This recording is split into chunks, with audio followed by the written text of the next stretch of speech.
This is my Week 2 Journal Reflection on Variability by Peter McGough. What I knew coming into the week is that one-size-fits-all curriculums are designed to fit no individual student. It ignores variability and diversity. What I want to be able to accomplish as a teacher is to recognize talent where it might be overlooked. I also need to understand that diversity contributes to the common good of the school. And when I design my curriculum, I have to keep diversity in mind. I have to be able to design learning opportunities that express my understanding of diversity. What I've learned this week is that students are different. We're all different. Their strengths vary as much as their size and athleticism. As a coach, I can easily spot variability in student athletes.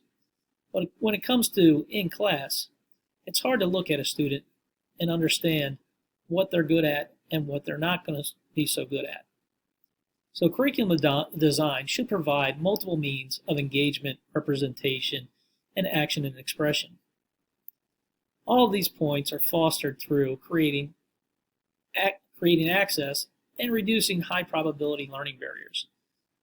Reducing learning barriers has become, I thought had become difficult in the hybrid model where I'm teaching mostly online. But what I've come to realize is that there's lots of technology that can help me overcome those barriers. Challenging learning issues have been something teachers have dealt with for a long time. And in order to deal with them with variability, we need to create a framework of options for students so that when it comes to representation, we can utilize different tools like graphic organizers, video clips, and technology.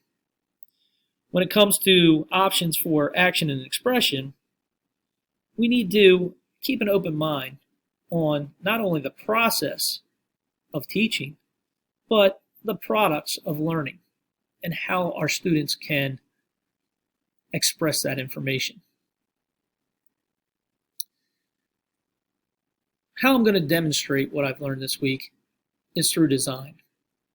Understanding universal design strategies are not only good for my science class, but they can carry over into multiple disciplines and content areas.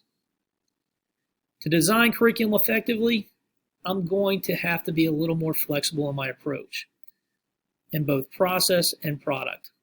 That means giving students some choice in not only how they express what they know, but what they want to learn. I can accomplish this by learning what my students are interested in and trying to tailor my lessons to incorporate that. I have to understand that emotion is connected to cognition. And I want my students to feel comfortable when they're in class and feel engaged.